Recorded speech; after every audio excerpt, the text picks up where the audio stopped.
taking my pain away. Nothing else more to say. Everything that I have, I'll give. First, you gotta pick a side. Now you got a team and you're rolling with the pride. Wanna play the game, make it to the end. I wanna bring it back again. I feel it inside. I'm reaching my stride. I'm standing my ground. I won't give in. I'm moving ahead. I'm back from the dead. I'm ready to fight again.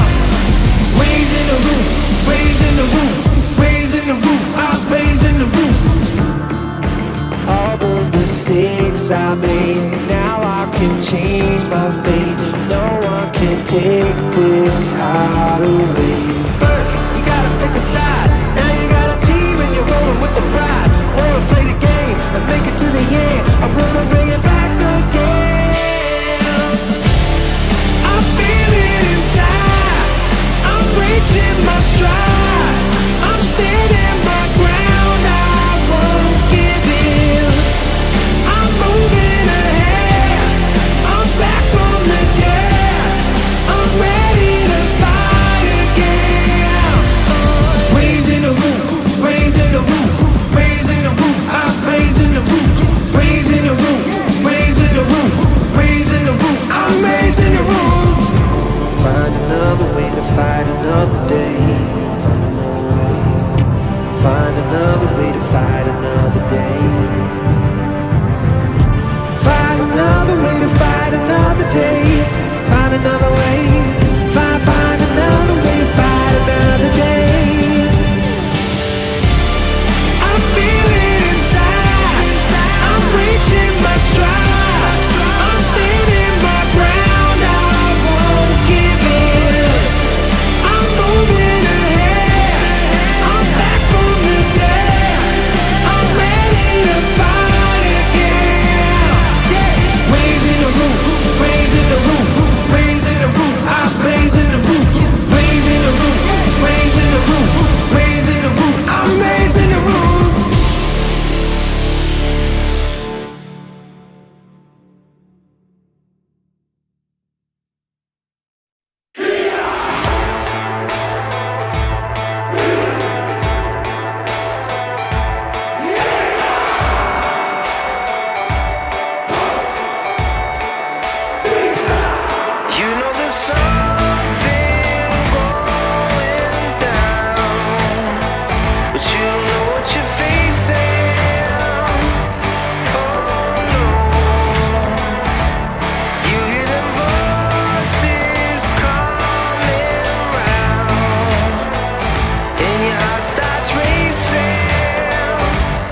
I'll call this a 20-car pileup. I'll be good with that. As long as it put me in the checkered flag and victory lead.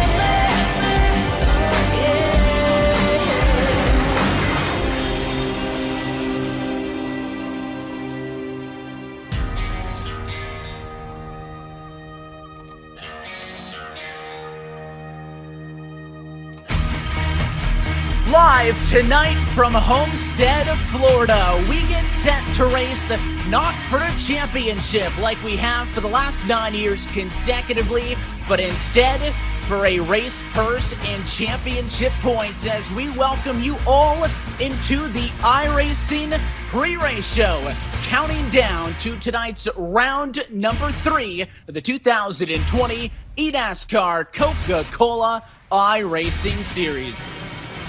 Along with Tim Terry and Randy Cheneth, my name is Evan Pasoka. We'll get you all tuned up for tonight's action in just a moment, beginning first with a look back to 3 weeks ago from Fontana. This is your iRacing race recap from round 2.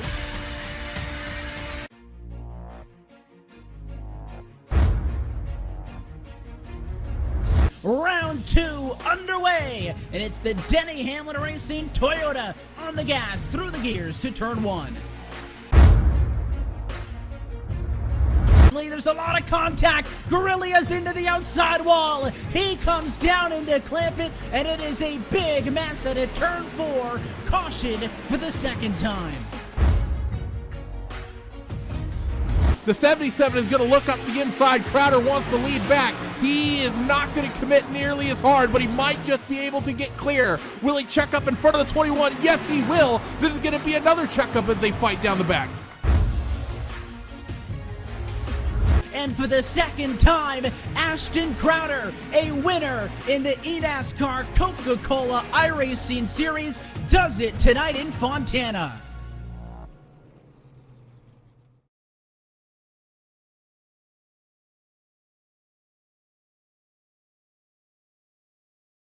With 2 races down, 2 different race winners to kick off the 2020 campaign, Tim. We knew going into that this package was going to be a whale of a time at the start low, pouring the pressure on at the end to Ashton Crowder, and I think we're going to see a little bit more of that tonight. We got 40 fast race cars getting ready to take the green here at Homestead. Ashton Crowder picked up his second career win in that race. And one of the really cool things about that is that is the car owned by Burton Kligerman Esports. And that means that the boss man was tuning in, watching that race come down to the end as he saw his driver go to victory lane. It was quite a great experience there as Ashton Crowder got, again, his second career win. It also happens ready to be the second win for that team in the last 2 years. Yeah, a pair of wins for them and a pair of big ones there for Ashton, winning Darlington last year in 2019 and coming out on the second round of the series, getting another one, another notch in his belt, so to speak. Really, really good for him. So that will get the opportunity as we get set to kick round number 3 off to join us up in the broadcast booth with a special guest, and it is the team owner of last week's winner, Ashton Crowder, Parker Kligerman, who is the co-owner of Burton Kligerman Esports, having their second win as a team happen just those 3 weeks ago in Fontana. Of course, it is still very early on in the season. So a long way to go until we really, kind of get into the real points picture and whatnot. But let's take a look at the video. Parker Kligerman, of course, team owner with a lot of vested interest in how that race was going down, was watching the race live, and this is his reaction to those final couple of moments. Welcome. No, go high. Go low.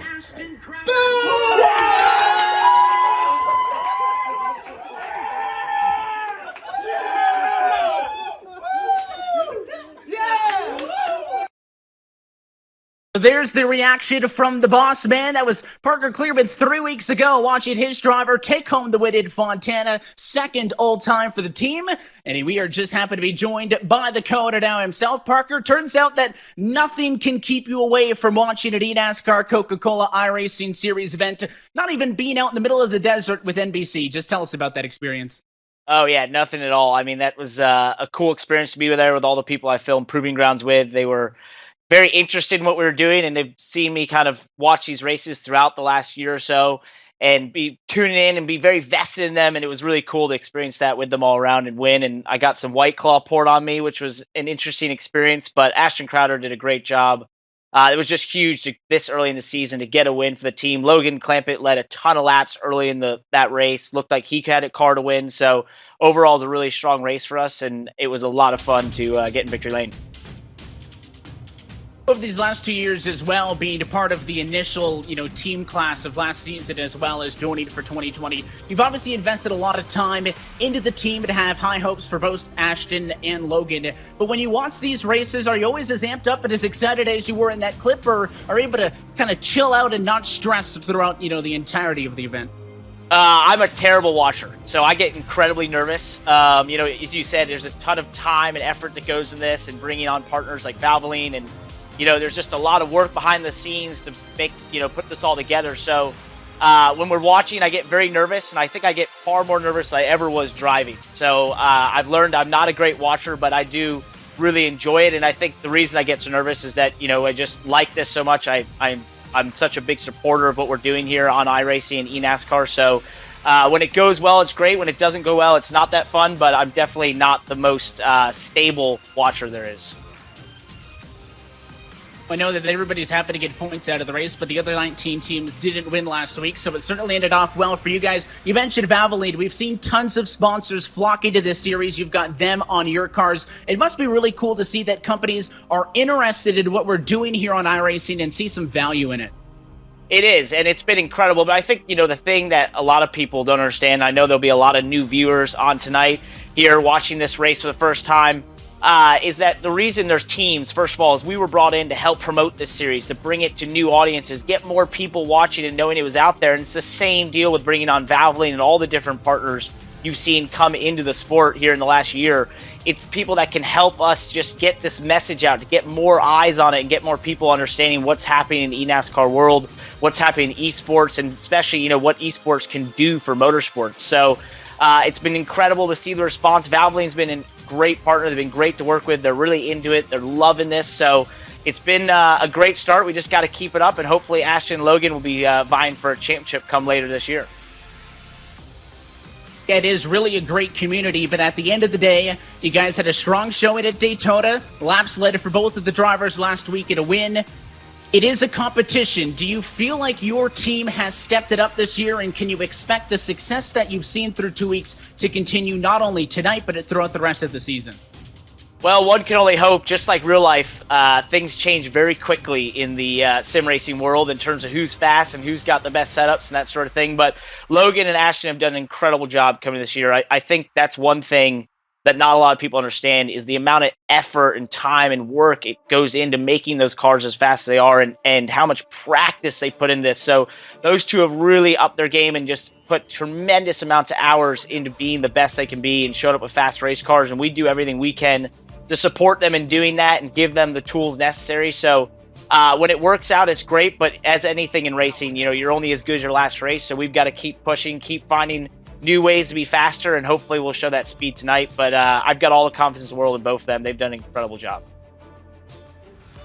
We look forward to seeing what they can do down trackside tonight with the absence of actual on-track action for a while. We welcome everybody who tunes in with us regularly, as well as maybe some new faces. Parker, we also appreciate you for talking with us. Congrats per 3 weeks ago, and hopefully we will have more success and maybe have an opportunity to chat with you down the line. Going to bring the rest of the booth now back into the conversation. Tim Terry, Randy Jenneth, and Tim, as we already mentioned, it was a very exciting race that time out. Homestead brings its own set of circumstances. Again, we are not used to seeing this track so early on the calendar. but we're used to seeing the action and excitement out of Homestead. We have some trends from those championship races that we're going to look for here this evening. And when you look down the list, a couple of facts that we can follow here this evening at the Homestead Miami Speedway, including 134 laps. It's 134 for the second time in its history. It was 133 to start off. It was 140 last year. A little bit longer in throughout, but 134 laps going to put on a good show here this evening at the Homestead Miami Speedway. 9 different races at victory lane. 4 drivers have led the most laps in this race in its history and have finished second, including Jake Sturgis, Ray Alfala, Ryan Luza, and last year Keegan Leahy finishing second in the race and second in the championship. The average lead changes in this race, pass me left, pass me right, 16.5 average lead changes in the last 4 races. So we're going to see some action up in front here this evening. I just got a feeling. And average yellows in the race, 5 laps. Don't get caught up in the sand here in South Beach because you want to see the finish of this one. As you mentioned, Evan, it is a point race. It is. That's the biggest thing. There is no win and you're in this eNASCAR Coca-Cola iRacing series. So we'll go racing for 16 regular season contests. You need to be the top 8 on points if you want to go playoff racing. We did this now 3 weeks ago, and admittedly, I didn't do all that well, but we'll do it once more. The boot team going to make some driver picks. I may be at the bottom for now, so I guess I'll go first since I'm at the very bottom of the standings. My pick for tonight's race is going to be Keegan Leahy. If you remember the last time we were out here at Homestead, he finished second in that championship finale race. Did not wreck Zach Novak when he had the chance to rough him up in turn 4. I think Leahy's speed continues to tonight, and as well, maybe a little bit of karma. I'm picking Keegan Leahy to go to victory lane. Tim, how about you, Randy? Well, I did the best of all of us at the first one, and I'm going to try to keep that trend up. It was a driver I thought about picking for Auto Club. It was a home race for him, but he really impressed me. I'm going to take the 99 of Logan Clampett to win here today. I think he was the car to beat at Auto Club, just got caught up in something that wasn't his fault. Tim, you gave us all the facts of the racetrack. You've done your homework. Who do you see at victory lane tonight? I told you a couple of weeks ago I don't like picking the low-hanging fruit, but for a second week in a row, I'm going with Ray Alfala. 6 top 5 finishes here and 2 wins. The only repeat winner here at Homestead. I think is going to make it a third tonight. And you put my pick on the board into Keegan Leahy. That means that we do have 3 different picks for tonight. It'll be interesting to see those drivers all represented by different teams with Denny Hamlin Racing, VRS, and Burton Clearman Esports. We'll see how many weeks Randy can enjoy his very early lead in the picks, and we'll see how this thing plays out through the rest of the season. As we mentioned, it is just the 3rd race of this 2020 campaign. These are the top 40 sim racing drivers in the world, Randy. All these drivers out of some 110,000 on the iRacing service, only 40 can make it to this level, but it is only round number 3, so through 2 weeks, it's kind of hard to get a picture of who's going to be really fast and consistent over the course of the year. But of course, as it has played out so far, we have some ideas. First intermediate track of the year, though, we're going to learn a lot tonight. Yeah, there's been some definitely standout drivers. Keegan's been really good, of course, winning at Daytona and was fast at Auto Club. Qualified well today. Logan's looked strong, but you're right. It's early gummings, and we got to wait a few more weeks.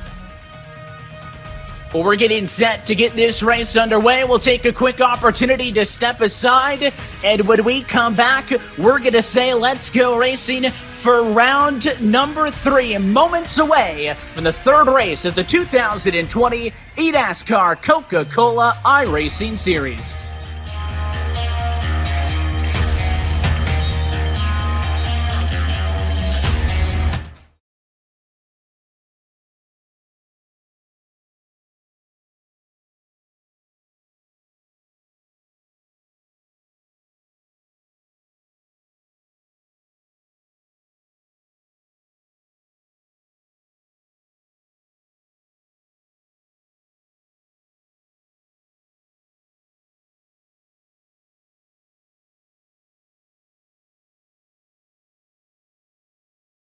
Could you just run me through that again? Well, it's cherry vanilla Coke. 2 things in one. I did not know you could do that. So good together. Try new cherry vanilla Coke. This is virtual racing with real-life stakes. Welcome to Homestead. Great drivers perform when the pressure is at its highest. And that's right here, right now. I'll call this a 20-car pileup. I've been good with that. Put me in a checkered flag and victory lead. It ain't a game now. Me and you, we ain't the same now. Lions coming out to play now. Opposition out the way now. Out of the way. You wasn't invited. Say you come to play. I dare you to try it. You don't wanna try me.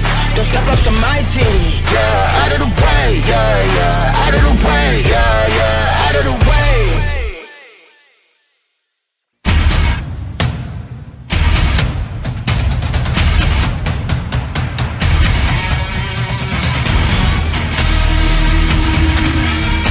The road to $300,000 returns to the Sunshine State, where from the virtual Homestead Miami Speedway, we say good evening, sim racing fans, and welcome to round 3 of the 2020 eNASCAR Coca-Cola iRacing Series. We're about to get set to get tonight's race underway, but before we do so, we're so happy to be joined by NASCAR Vice President Racing Development, Ben Kennedy, for a very special announcement. Ben? Hey guys, first off, thank you all for having me on tonight. Certainly really looking forward to watching some racing tonight in the eNASCAR Coca-Cola iRacing Series. You guys mentioned earlier, this is some of the best drivers in all of iRacing. So looking forward to tuning in. A ton of great drivers, a lot of big names from a team perspective too. So really looking forward tonight. Steve Phelps mentioned it earlier today. We're taking a little bit of a break with everything going on.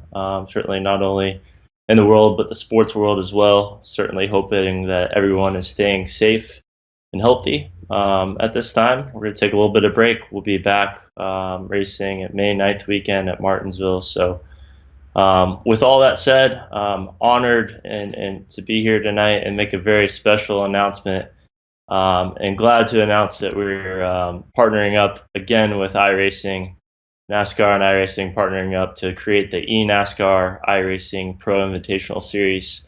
It's a sim racing exhibition format series featuring some of the biggest names in our sport. I'll let you guys take your best guess as to who that might be, but certainly a lot of drivers that will be on the entry list in the coming days that we'll post, from Cup drivers to Xfinity drivers to even some Gander RV and Outdoor Truck Series drivers. I think a few ARCA drivers are in there as well, both current and former drivers as well. So really looking forward to that. We'll be kicking off this weekend at 1:30 at Homestead Miami Speedway. Stay tuned for the tune-in details and everything else. But certainly a neat way for us to continue to engage with our fan base. iRacing has been a fantastic platform for us, and I think William Byron's a great example of coming from iRacing and going up to the ladder system, being in the Cup Series today.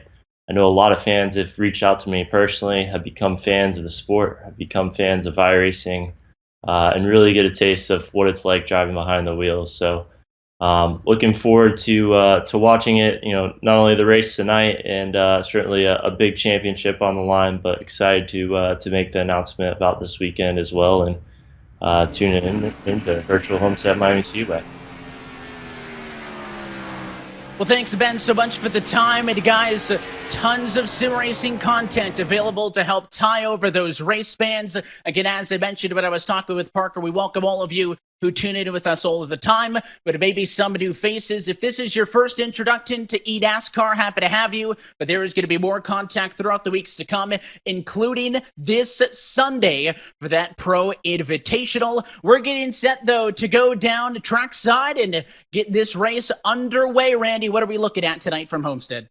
We'll take a look at the temperature conditions, and it's relatively calm with the ambient temperature, 80 degrees Fahrenheit, but it's 106 right now on the racetrack. And also, look at that wind speed. Southerly wind at 10. I've seen it up to 14, 15 miles an hour in the session. That's going to be a real struggle for these drivers, Evan, as they get racing and deep into these runs. Let's go trackside and take a look at our Coca-Cola starting grid for round number 3. And from pole position this evening, it will be a familiar pick if you were tuning in about 5-10 minutes ago. Keegan Leahy will bring us to the green flag. His 30.588 going to be the best of them all. He'll be joined on the front row by Reynolds. You got Ryan Loser rolling off at a number 3 position. Ottinger joins him there as well. Logan Clampett, Bobby Zelensky on row 3, Tim. That's a lot of heavy hitters. You look at the next row, Michael Conti has 3 third-place finishes here. He's never won in Homestead, Miami. This could be the night. Eric J. Smith alongside him. Last week's winner, Ashton Crowder. Santiago Gutierrez, Chris Shearburn, new sponsorship on that Latardi sports car, and Jeremy Allen. We move back. It's going to be Garrett Lowe with Justin Bolton on row 7. Then you have the likes of Corey Vincent and Zach Novak. Of course, the winner here last season when he took it all home and won the championship. And behind him, Brandon Hayes-Cattell and Bob Bryan.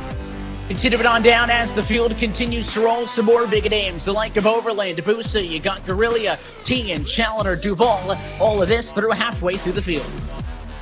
Jimmy Mullis, Brian Schoenberg, Jake Nichols, Michael Guest, John Gorlinski, and Kane Cook a part of the field.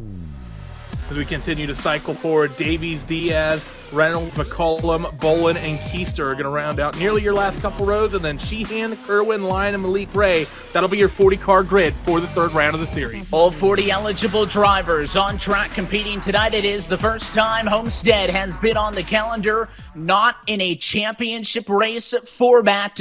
We're happy, though, that you're spending a Tuesday night with us with iRacing on the iRacing Esports Network. Pace car down and in. It is Keegan Leahy's field to control as we say, let's go racing from Homestead. Round 3 of the 2020 Coke Series is green, and we're already blocking to turn 1 as Fowler tries to keep Luza behind him.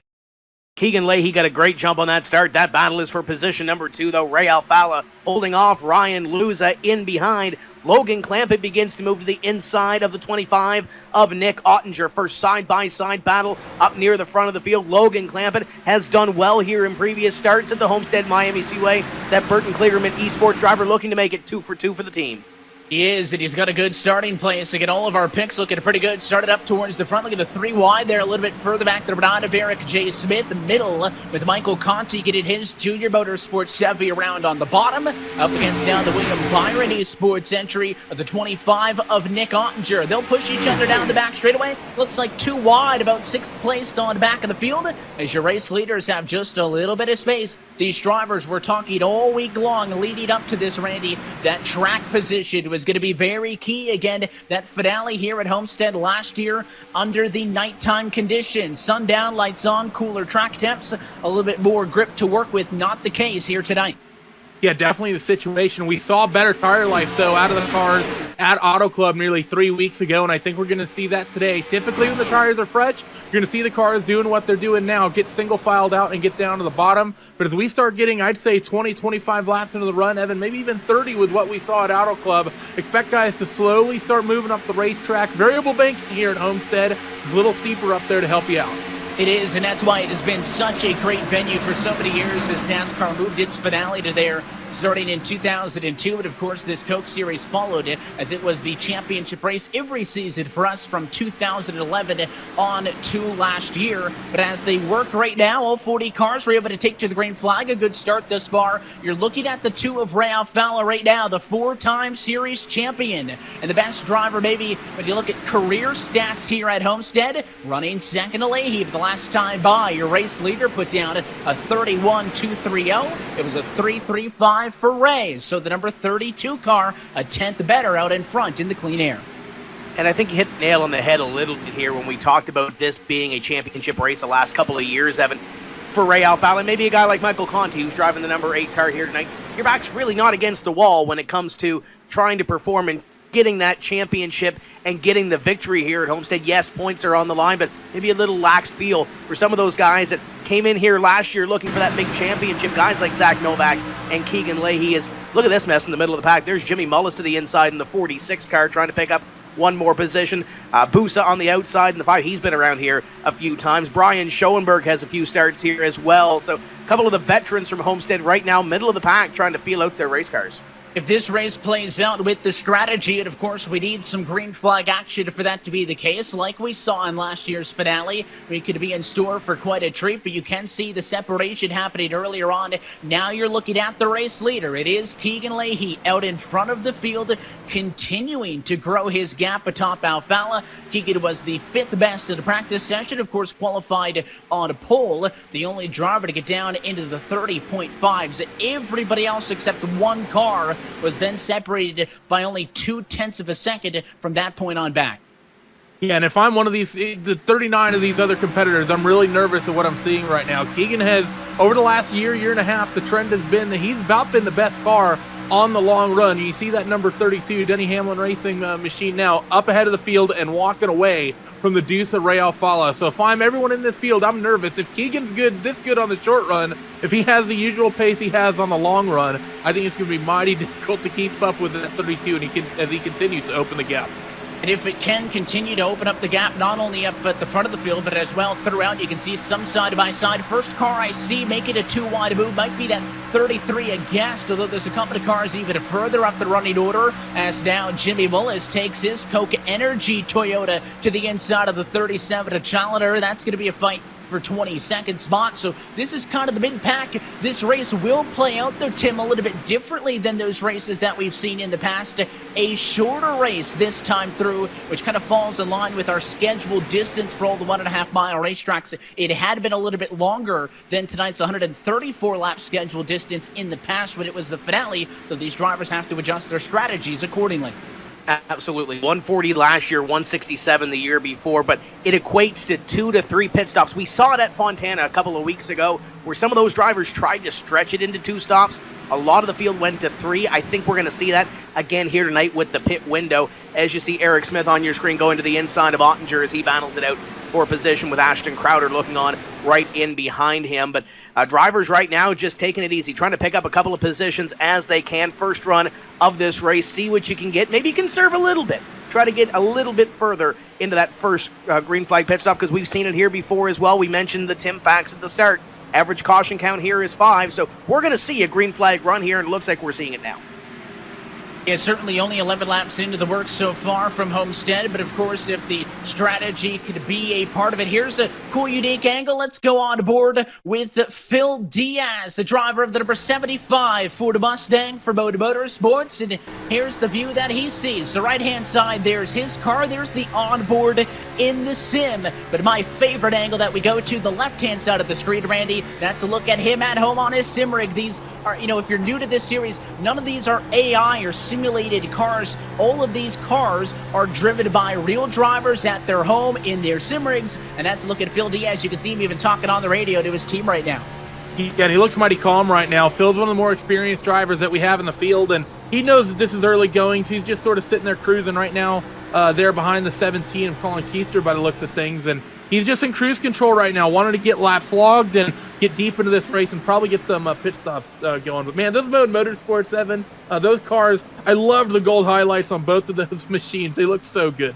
And that's the Kyle Long-headed team. There are so many different unique teams in this series, ranging from esports organizations to NASCAR Cup Series teams to just NASCAR Cup drivers having their own teams in the series. Quite a wide array of representation. 20 different teams representing 2 drivers each, all 40 drivers in the field with an official team affiliation. I do see a battle right now between the 36 and the 21. Garrett Lowe and Shearburn 11th and 12th position, a little bit further up the road than where you see that number 16 machine of Chris Oberland right now. The 21 just completed that pass, so they're going to be fine there. And you can see as it all single files out down the back straightaway, nobody diving now into turn 3. Trying to pick your positions and pick up a couple of spots, passing a little bit at a premium right now early in this one. Not a whole lot of drivers really working up or working back, trying to pick out where they started this race. You see Chris Overland on your screen in the 16. There's another look up to the 36 of Shearburn, the 21 of Garrett Lowe. Garrett came so close 3 weeks ago to winning at Fontana and now has to get back up on the horse and get towards the front of the field. Currently scored in position number 11. Then back to that battle with Overland and Brandon Cattell. Cattell from Florida looking to pick up a home State win. Chris Overland, he started his career back in 2012. He was one of the drivers that ran Homestead back in 2012. So he wants to get back and get up near the front. And look at that mane and tail number 36. Great new colors on Chris Shearburn's car. Yeah, a lot of different sponsors, as you mentioned, pre-race to the series, but some of the times, we're just getting used to some of the new team number affiliations with these drivers. As some of the move during our own version of eNASCAR silly season through the off-season, a lot of drivers moving around in new homes, and that is a new-looking car, the team representing Letarte Esports. So that's Shearburn working up on the outside. You can see the Renegades Ford on the bottom. That's one of the esport organizations that I had alluded to earlier. Of course, the 27 of Vincent now making a move. Shearburn -4 from the start. But what we're not seeing early in this race at Homestead that we did see early in Fontana, Randy, is that there's not a lot of drivers who have been making big moves. I'm thinking maybe a +9 or so deep in the 20s and 30s might be the biggest action we've seen as far as positions gained now to what will be 17 laps complete this time by.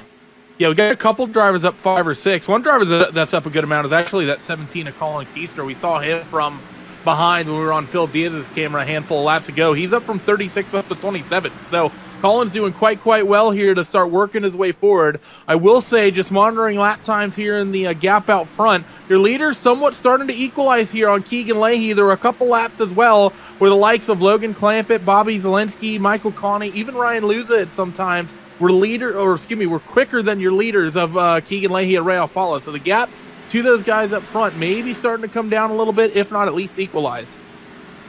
And we'll see how this shakes out. Now, you mentioned that the tires were able to stick along a little bit longer that 3 weeks ago in Fontana. Also, because we had an extra off week, it was a new build to the iRacing service. iRacing has updated 3 times over the course of the year, splitted it into quarters to keep things as up-to-date with real life as possible. That included some very minor tweaks to these cars to get them up to speed with what they are in the 2020 NASCAR Cup Series package. A little bit more drag and all that.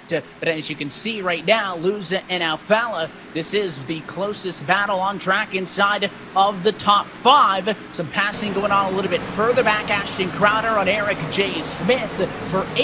There they are, side by side. And then behind them, Garrett Logan to pick up the position on the number 4 of Santiago Tires as Crowder tries to complete that pass off of corner number 2. Won't be able to do so. Eric Smith hanging on the right rear quarter, but Crowder takes the spot down into corner number 3, and they'll get back to single file racing. But that 21 of Garrett Lowe is on the move. Just made that move on Tires and now pokes the nose to the inside of the big green egg, number 9 of Eric Smith. Down the front straightaway into corner number 1. So we'll see what happens there. But Ashton Crowder trying to get himself a little bit closer towards the front of the field and pick up where he left off at Fontana. Great onboard shot from Ray Alfala. What a run at a 2 to the inside of Luza as they battle for second. He'll get on the bottom, but the 53 car is not going to give him a ton of space. You can see the Chill Blast Ford cycle right back on through. Ray had the opportunity to look to the inside, not able to make it stick, and Luza, therefore, in the 53 car, is able to get it done up on the outside. Went to the bottom, crossover wasn't good enough, and that worked out very well for Luza. He now takes over second position, but you can see the on-board shot from Ray Alfala there. I mean, Keegan Leahy has had an opportunity as they fought to check out. I mean, he has been the best car on track. Your race leader, you can barely see him way out there. He is a second and a half in front. So now that Luce is clear of that traffic and on his own, we'll see if he's got speed that could challenge for the race lead. Don't look now. Logan to clamp it into 99. Maybe the next driver up on the back of 4-time. Yeah, that's the way it might be looking. Logan 2/10 quicker than Ray Alfala at the moment. And I do promise there was a period where it seemed like Keegan maybe was dropping off in terms of the lap times, but as we've seen late in the run, he is just so good. The 99, though, of Logan Clampett gets a run on Ray Alfala down the back straightaway, closes. Of course, not going to make a move, but Ray is struggling really loose at the moment. He was loose when he was up behind Ryan Luza, trying to hold on and stay right underneath the rear spoiler, and he's loose through 3 and 4 as well. Look for the 99 to have a peek.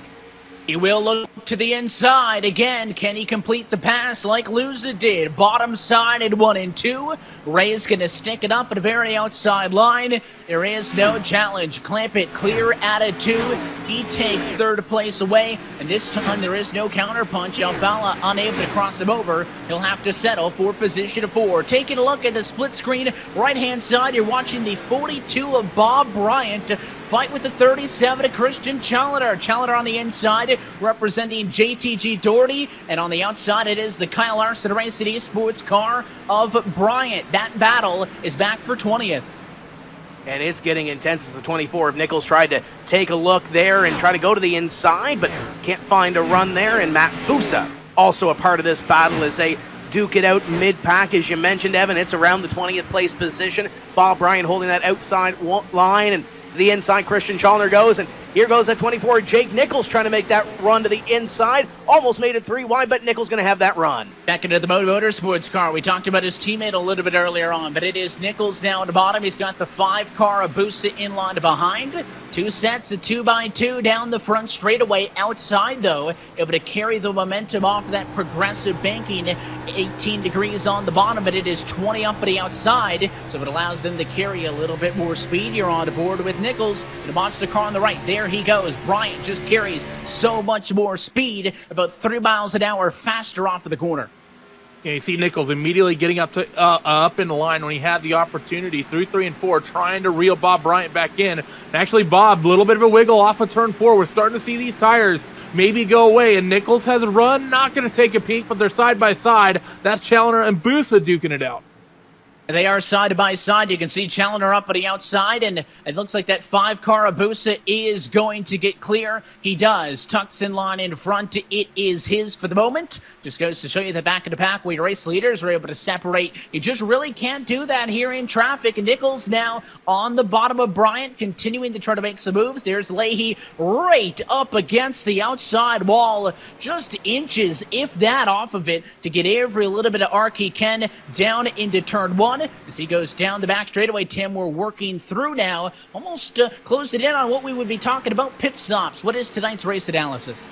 And we're just past halfway through that pit run. Should be 2 to 3 pit stops, depending on where you feel comfortable, how you have your car set up. 59 to 64 laps. Pit road speed is 50 miles an hour. The distance, as we mentioned, 134 laps. And this race has been the championship race the last few years. Last year, won by Zach Novak, holding off Keegan Leahy in a thrilling finish.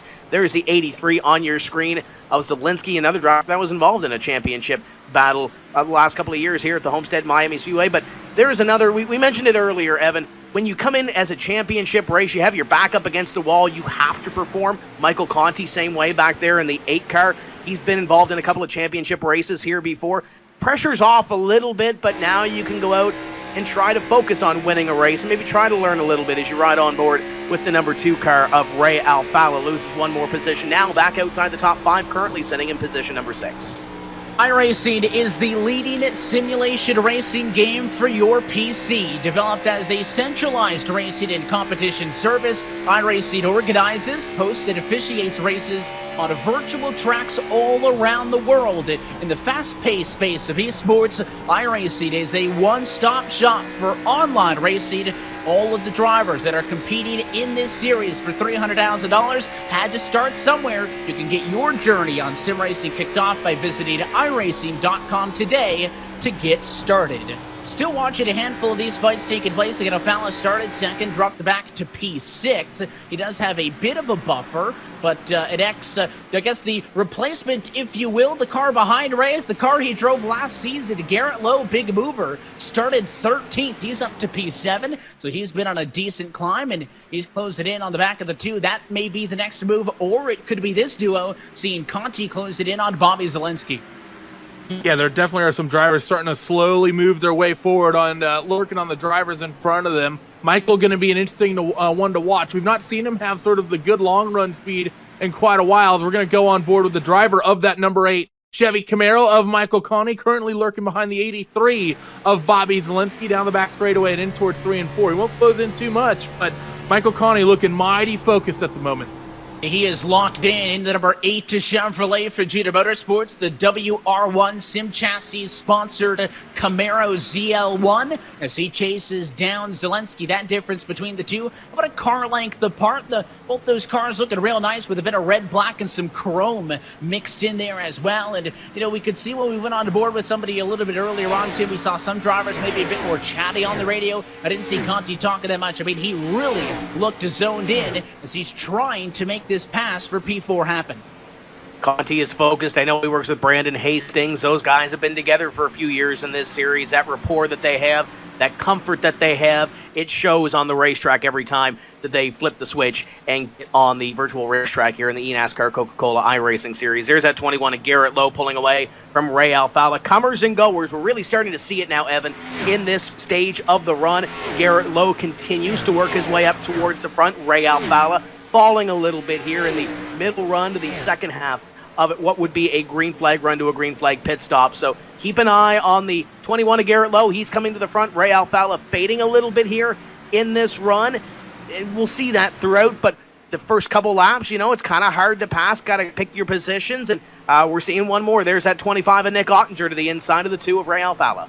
He's been able to go on through. Ottinger going to make the move, so he completes that pass. The driver, as I mentioned a bit earlier on for William Byron Esports, he and John Gorlinski driving for the driver of the 24 in the NASCAR Cup Series in William Byron, a noted iRacer as well. Saw him competing in some community events as well earlier on in the week here, and he completes that pass, gets the job done. Again, Garrett Lowe has also been able to get on through, so the next driver up on deck would be Justin Bolton. And, some of the drivers, some of the teams, it is helpful for us to note, what their team affiliation is with, because, Randy, a lot of these cars have sim-specific sponsors on them, but the next car in the back bumper of Ray Alfala is going to be one that's very easy for everybody to identify what team that's with. It is a move to the inside by Justin Bolton, the Smithfield Ford that is, of course, Stuart Haas Esports. He looks to clear it at turn 4, and it looks like not quite yet. Ray's going to stick it in there and try to make him work at least another half lap for it.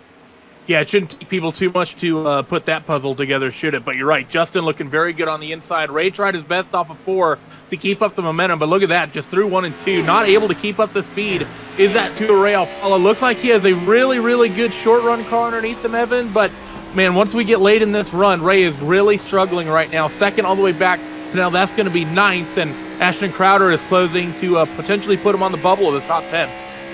Real unique trio of cars. If we look even further back down the running order, Ashton Crowder is in 10th position. He is your race winner, as we've mentioned a few times from last time out at Fontana. He's racing against Zach Novak, Corey Vincent, and Chris Shearbird. All those cars kind of stacked up back to back. Of course, if you're wondering where your favorite driver is, you can see that running order going across at the top of the screen at all times. There is that group of 4 that I had just mentioned there. Crowder looking again to maybe get a second win on the year against Zach Novak, who was one of the big off-season stories, made the switch to Richmond Raceway Esports, the defending champ in his Sunoco-powered Toyota Camry, trying to put a move on the 77. And Novak's name, we haven't mentioned a whole lot here this evening. Evan, we mentioned him obviously winning the championship last year at this racetrack, but haven't mentioned a whole lot about him. Got swept up in a incident at Fontana and kind of put him behind the 8 ball when it comes to the championship standings, albeit it is race 2. It's very early to talk about points, but the 90 of Zach Novak has picked up 5 positions already, from 16th place up to position number 11 as he chases down Ashton Crowder as a battle for a top 10 spot. Long way from home still in Homestead, Miami, but we are inside of 100 laps to go. Pit stop's going to be up next. So far, though, it has been all Keegan Leahy. He's out in front by 1.5 seconds. You're watching round 3 of the 2020 eNASCAR Coca-Cola iRacing Series. Could you just run me through that again? Well, it's cherry vanilla Coke. 2 things in one. I did not know you could do that. So good together. Try new cherry vanilla Coke.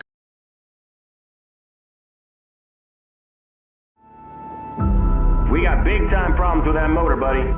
Hey, just between you and me, the idea is to avoid the other cars. Congratulations! You just set the sport back 30 years with that move. That move will put you in the Hall of Shame. You keep doing stuff like that and we're going to lose our sponsor. Looks like that's it for us today. Now I know why you got canned by your old team. It's over. We can't fix that damage.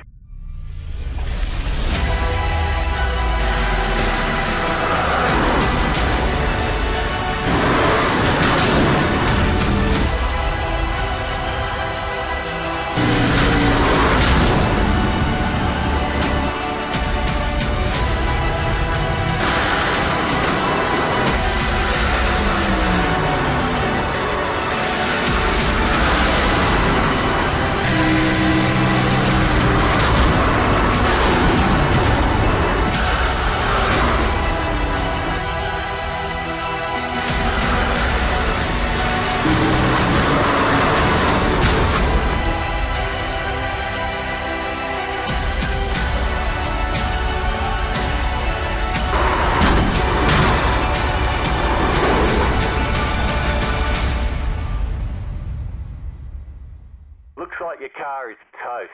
You'll need to tow back to pit lane, press and hold your reset button, and we'll come and get you.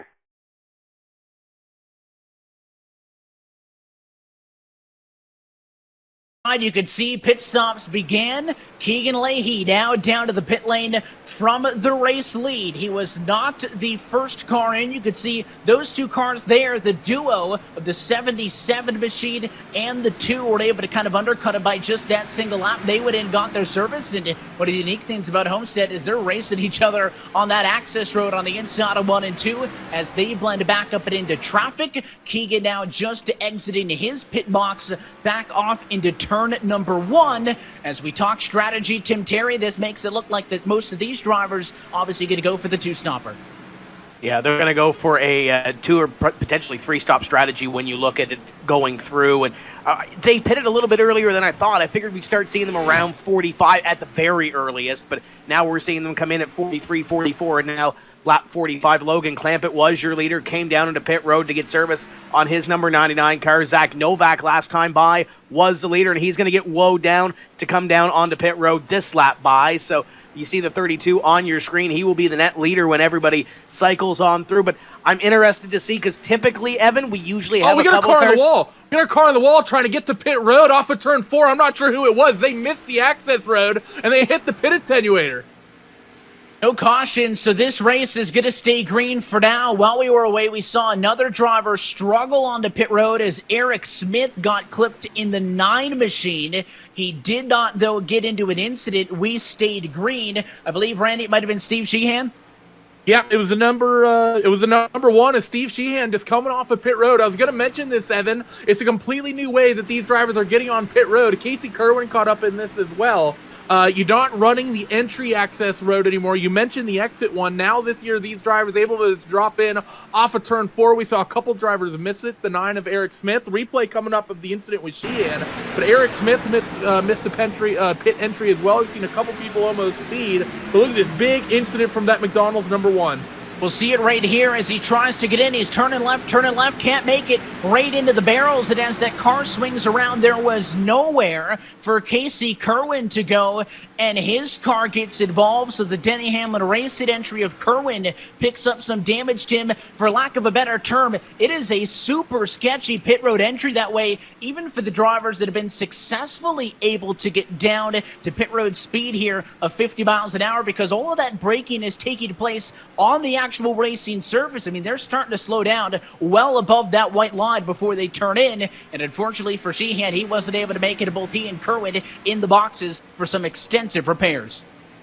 Tough break for 2 of those drivers, and you look up front, there's that mane and tail number 36 of Chris Shearburn. I was about to say that a lot of these drivers are, right now, it looks like 8 of these drivers going to try to stretch it a little bit beyond that different strategy. We've seen these green flag races play out before where we see a 2 and a 3-stop strategy. I don't think you're going to get one here this evening. I don't think you're going to stretch it to the end of one pit stop, but guys like Chris Shearburn, Bob Bryan, Blake Reynolds, John Gorlinski, Nathan Lyon, Brian Schoenberg, and Kane Cook among those that are staying out. By the looks of it, Evan, going to go with a 2-stop strategy. Your net leader, I believe, may be Ryan Luza. He's out ahead of Keegan Leahy.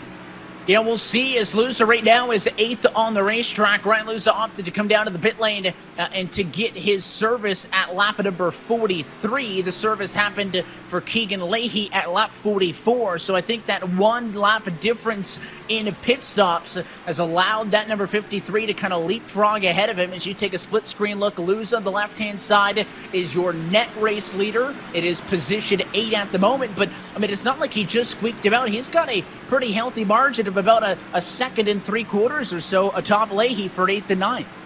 Yeah, I mean, you're definitely right about that with Luza. I mean, it's a pretty sizable gap as we're going to take a peek here. Looking, I believe this is the entry from Eric Smith getting down on towards pit road. You can see how difficult it is, Evan, having to drop off that apron. You know, it's a lot easier just having to come off the back straightaway because it's flat, but the banking dropping down to the pit road is mighty difficult, and everyone getting caught out by the newer rules package this year allowing that. But man, we've seen the pace difference between the cars on new tires and the cars on old tires, Evan. Still a handful of drivers still trying the 1-stop here. It's Shearburn through Cook, 1st through 7th, yet to come down pit road. One of the difficult things as well in the sim is, Tim, you can't just stick your hand out the window net to let the guy behind you know that you're pitting. Eric Smith actually got hit by Santiago Tires. That's why the 9 car broke sideways. So there is as well some damage on the right rear of Eric Smith. You can see him right there, but also a bit of left front damage on Tires' number 4 entry as they had gotten together. That is the contact that led to Smith missing the pit lane entry, and because of that, he is right now the last car on the lead lap in 31st position. Only waiting on 5 cars still to come down to the pit lane. Running over to the left-hand side of your screen, Shearburn, Bryant, Reynolds, and Gorlinski. Those are the cars who still need to come down to the pit lane. We take a side-by-side look now at what's going on at the literal front of the field and what's going on with Lusa, who's hoping to defend and become the race leader once this all cycles through. You can see the 25 car passing him on the inside. That's Nick Ottinger. That is not for position. And that would be eventually to get a lap back, but the 36 up on the top of your screen, that is Chris Shearburn. Still your leader, Bob Bryant, in position number 2, about 7 seconds or so behind. And then Blake Reynolds right in the tire tracks of Bob Bryant, sitting in positions 2 and 3 respectively. And then you get to Ryan Lusa, who has now scored in position number 4, so working his way up through the field and getting back up there. But we've seen these pit stop strategies play out before in these races. Always brings us to a differing strategy. And some of those drivers, Chris Shearburn started in position number 11, trying to pick up some time on the racetrack and pick up some track position. And of course, if a caution flag does fly throughout this, it's going to jumble everything up. But Shearburn doing a great job out in front of the 36 car. Blake Reynolds right now is riding in 3rd position on the racetrack. He is the last of those cars that is yet to come down to the pit lane. This portion of tonight's broadcast is brought to you by Coca-Cola Cherry Vanilla, introducing a new combination of your favorite flavors all in one Coke. You can try it today at your local stores. And speaking of Coca-Cola Cherry Vanilla, that is on board with Blake Reynolds there running in the number 3 spot. You can check out that number 3 Cherry Vanilla Coke car now. That paint scheme was actually designed by Gott Brothers Racing, Randy, for Daniel Suarez. That was to have been ran in Atlanta this past weekend, but here it is on the virtual Homestead Miami Speedway. Cherry and Vanilla, so good together. I tell you what, it looks sharp too. Yeah, it definitely does, and we're definitely going to have to try that flavor, Evan, when that comes out. Huge fan of that combination. But you can see that 3 car all over the back of the 42 of Bob Bryant. That is the fight for 3rd on the racetrack as these drivers continue to cycle. Right now, he's tucked up in the back of Bob Bryant. That is for position, but Lusa, just based on speed alone, has been able to drive past these cars. So Ryan Lusa has pitted, but he has passed them anyways. That goes to show maybe the benefit and the importance of tires. It is now just Shearburn preventing Lusa from cycling himself to the back to the lead. And on the left, you can see when all these pit stops happen. So Shearburn, Reynolds, Bryant, Gorlinski, looks like Lyon, Schoenberg, and Cook. Those are the drivers, top 16, who have yet to come down to the pit lane. But Tim, I do not think that it is any sort of odd coincidence that Lusa, Leahy, Clampett run in the order in which they pitted. Lusa on 43, Leahy on 44, Clampett on 45. That a little bit of an earlier pit stop for each of those drivers seems to have dictated their running order after the cycle. That one lap definitely makes a difference, as you can see it on the running order. And you see a couple of those drivers trying to change that pit strategy and trying to pick up a decent running position. John Gorlinski stands out at me. He was the inaugural winner here back in 2011 at Homestead. Back in this series, driving for William Byron Esports, running in position number 9, now back to 10th as the strategy comes through. Trying to make something work here for that number 97 car. There's Bob Bryan on your screen, also making a entrance into this series. Bob Bryan's a name that you see on iRacing, but great to see him in this series and having a great run right now. In the top 10, albeit with a little bit of pit strategy, is Chris Shearburn will drive by the start-finish line one more time to complete lap number 59 on the racetrack. Yeah, Bob Bryant, one of our 5 true rookies to the series this year, along with Alex McCollum, Graham Bolin, Colin Keister, and Santiago Tires. We've talked about some of those names earlier on this evening, but some have been a little bit quieter. And again, it is kind of difficult to kind of pinpoint who's been making moves and who has not, with all of the drivers, again, who have still yet to come down to the pit lane. We were talking about maybe the difference in deciding to go for a 2-stop strategy, Randy, or a 3-stopper. Again, 1:45. I think me and Tim would agree that that's about the range that you would go in if you were to go for a two-stopper. You go 45, you do that same distance, you get to 90. That pretty much splits it up nice and even. But at this point, these drivers who are staying out, Shearburn trying to get to the halfway point. He needs about 7 more laps to do so as we work lap number 61 of 134. Yeah, I mean, this is now, you talk about drivers making moves, and this is going to be potentially the biggest move, potentially of the race. We saw a handful of drivers really try this last week. I'm going to say Shearburn's about the only one in the mix right now that I think is in position to potentially make this work. He's only about 5 laps out from when he would need to come down pit road if he can push it that far, and he's still out in front of the likes of Luza and Leahy. So you figure if he can make it to 67, Evan, he's essentially going to have the overcut. He's going to come out on old tires when these guys' tires are somewhat weathered down. They'll be coming down pit road at some point. This is going to be a very interesting race to see if Shearburn can not only make it down towards pit road, but if we go green, if this one stop ends up working out for him, and hey, we may not even need to go green. He may only need to last to about the next round of pit stops at lap 90, as here comes second place right now, Ryan Luza. He wants to lead. Luza's going to go on through, and I would think that, Tim, if the 36 is yet to pit, even if it is possible to just go the distance on fuel to make this a one-stop race, I'm guessing the fact that the guy who's already pitted has just passed you before your pit stop wouldn't bode too well for not only the ability just to get to the end, but I think the competitiveness of that call maybe. And it might very well be Ryan Luza out in front now, and you can see the next pass being made here as Chris Shearburn going to lose one more spot to Keegan Leahy. Leahy motors on the outside, but differing strategies. We've seen it play out before, and we've mentioned it before, is we got one in the middle of the racetrack. That's a caution. That's the 6. That was rated 1 and 2 when we picked it up. Nathan Lyon with damage on the Oscar Mayer Ford. I think he may have gotten a flat in that number 6. It was a botched attempt to get down to the pit lane. It was a flat tire. He got a flat down in turn number 4. I think it was as he was coming to the pit lane regardless, and the flat tire meant that he could not get to the pit lane. He missed the entry, and he struggled with that 6 car all the way down and eventually split it out in the grass. We'll take a second look at a replay, Randy.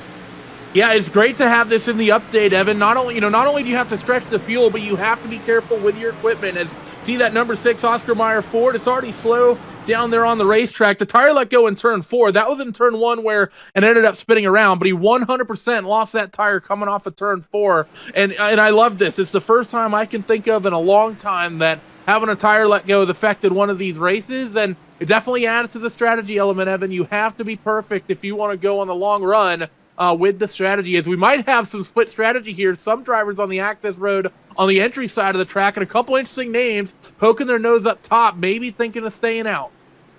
Yeah, this is really interesting, and now they are going to dive back down, Tim, because we were questioning the effectiveness of trying to go for that one-stop strategy. It worked out real good for Chris Shearburn because he'll pit third, but I mean, this is a big stretch to try to go from this pit stop here to the end if it should go green once we get back away. Nonetheless, Luza leads it in. I guess that everybody's going to be going for 4 and a full tank. And Blake Reynolds went from 33rd to 9th coming down onto pit road. So the strategy, I think, worked out for him as well. He picked up a lot of track position through that. But now we see if anybody stretches it. If this race does go green to the end, and that's a big if, as these drivers are now on pit road getting the work done to their race cars. There's Keegan Leahy trying to get 4 tires. And look at that. It looks like he may lose a spot on pit road. Ryan Luza was quick. That was awfully close to that line. I believe Leahy may have stayed in front of Clampett, and we'll have to find out. That may be the biggest benefit of having the number 1 pit stall, because certainly Logan Clampett was faster than him on the exit, but this time at a turn 2, you're going to see that Leahy does indeed drive by him. So the benefit of the number 1 pit stall means that he did technically beat him off of the pit lane. So Leahy maintains second. There's no loss there. It's still going to be Luza 1, Leahy 2, Clampett though 3 now, with Zelensky and Shearburn trickling down the running order to P5. But back to that point where the yellow flag came out again, that is, I mentioned some of the changes that came to the iRacing service. We've always said on iRacing that our version of an equipment failure is something like a technical glitch or something wrong with your equipment on your end in your sim rig. Well, there you go. First flat tire maybe in a Coca-Cola series history. We're going to get set to go back and away in just a moment. Close it in on halfway home from Homestead. Ryan Luza, your race leader. Could you just run me through that again? Was cherry vanilla Coke. Two things in one. I did not know you could do that. So good together. Try new cherry vanilla Coke.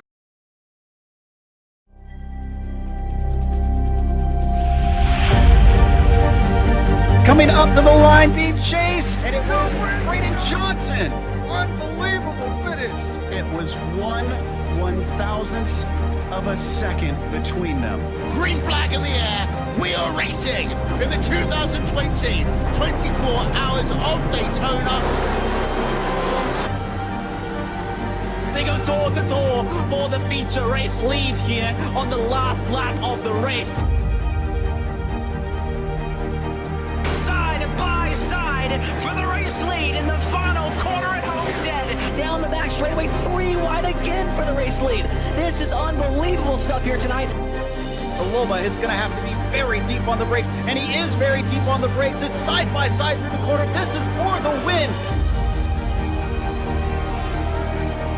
It'll be side by side. Davies low, Ottinger high. To the very inside is Garrett low. 4 wide at the stripe.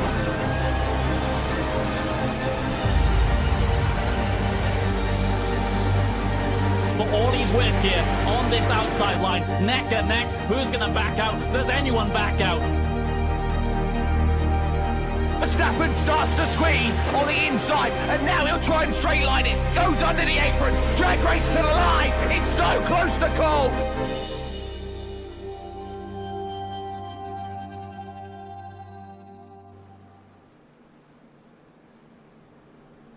And back at it from the virtual Homestead Miami Speedway. Lights out on top of the pace car. We're going to get set for our first race start of the afternoon.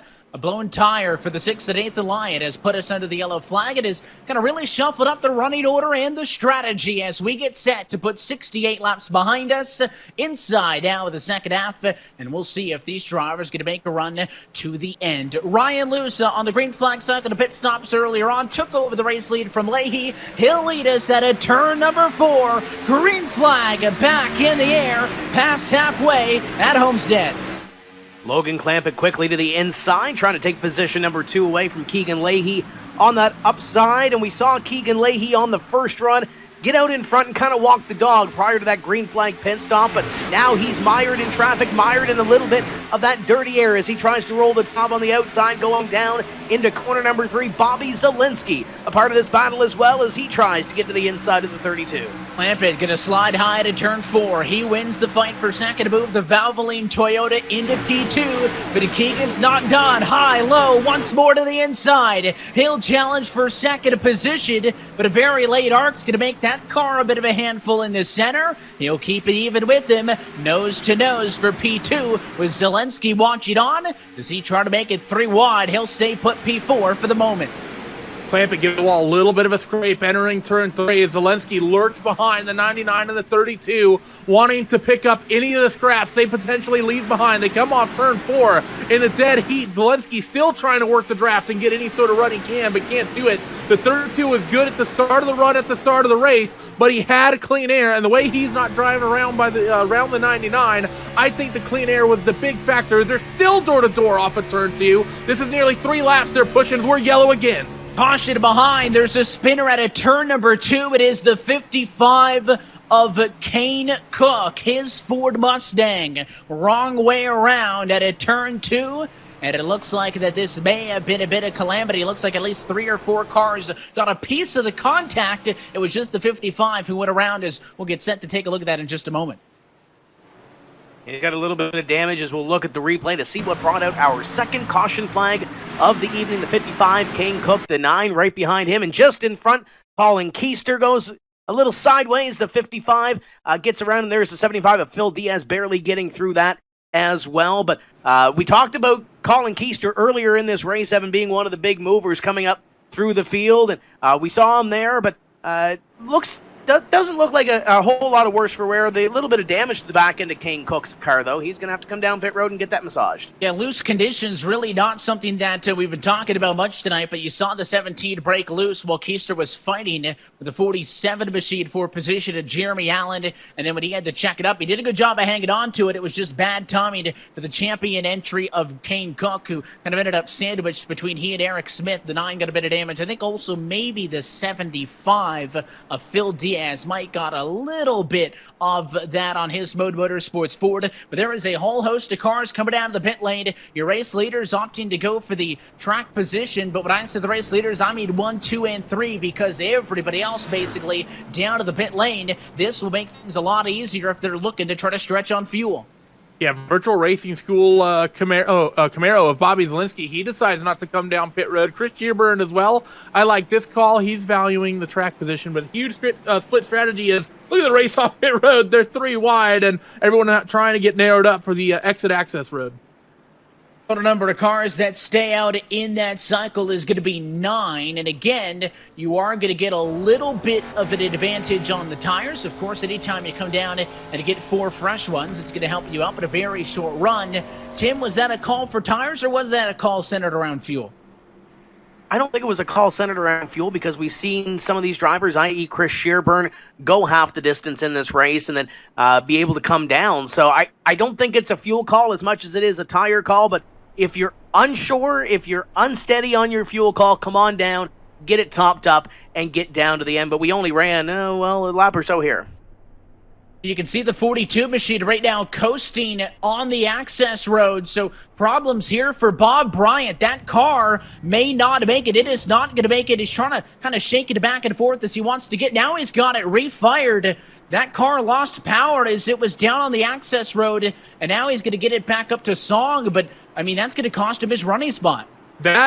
Was that Marcus Ambrose at Sonoma that we just saw? I think that's what is bringing memories back for me. He just came off of pit road. I don't see any reason that car should have had any fuel issues. He drove down onto pit road, had his pit stop, and got off fine. I have to think here, Evan, that he's just trying to conserve the gas as best he can, and maybe he's just a little bit too late with getting that engine refired. He's going to lose all that track position as he moves all the way back to the end of the field here, but he's thinking about saving. We're going to take a look at what happened to the 42, but I think he just shut the motor off trying to save gas. Well, we'll listen on with him. This is coming out of turn number 1 after the pit stops. Again, he completed his service. Bob Bryant had been working in a pretty good spot. Watch the RPMs on that as well. The digital dash on his virtual Chevy Camaro. Under power, coming off of the pit lane. He was a top 20 car, and they're going to drop all the way down right there. They just cut right down. That car completely losing power. He'll drop down to the apron. And again, he did not come back down to the pit lane, so obviously not something scheduled. But look at all the cars passing him up on the apron. After that green flag pit stop strategy, getting yourself some track position and getting yourself a decent pit stop there, Bob Ryan's going to have to come back, and he's dead again down in turn number 4, so he's going to have to bring it down onto pit road. Something amiss with that Credit One Chevrolet Camaro as Bob Bryant brings it down into pit road. He hasn't had the best of season so far, Evan, and this is going to be another knock here as it looks like it's under power now as he goes down to his box. Yeah, can't say I could recall as the lights going on top of the pace car, Andy, a time where someone is struggling to maintain power in their car. I have no idea what's going on. He shouldn't. We've seen people, like Tim said, go this far on fuel, and I'm not sure. I've never seen a tech issue like this, Evan, where people are having issues to keep the engine running. Normally you'll see either wheel disconnect or something along that nature. This is the first time for me. I'm not going to lie to you. Well, he does get it into the box. He gets some fresh tires and fuel in it. He'll be at the very back, but he gives up a ton of track position. We're going to go on board for this restart with Brad Davies. Take a look at what it looks like for the inside of row number 3 in his 88 Chevy. Green flag back in the air, 75 laps down.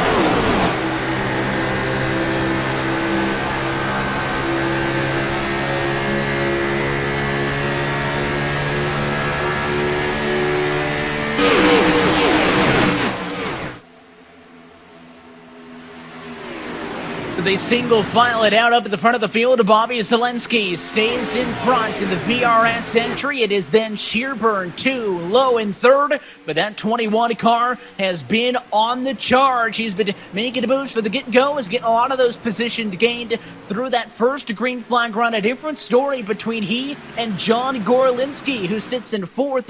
Gorlinski benefited from the timing of that first caution flag, having not pitted at that point. He's brought his 97 car from 29th at the start to right now P4. Had a good start to this season at Daytona and really rode that momentum, and he's won here before at the Homestead Miami Speedway, so keep an eye on John Gorlinski. I don't think we've heard the last of that William Byron Esports car yet this evening, and then Jeremy Allen in the 47 car right in behind him, making a return to this series in 2020 and doing fairly well so far here with a top 5 run going for that JTG Doherty Racing entry. And we saw it on a couple of those speed shots, Evan, on the restart where the top 10 or so, it seems like they're a little bit calm. The mid-pack right now trying to pick up as many positions as they can and put themselves a little bit closer towards the front of the field. But you look at that pack right there, Brad Davies, add the 88 to that mix.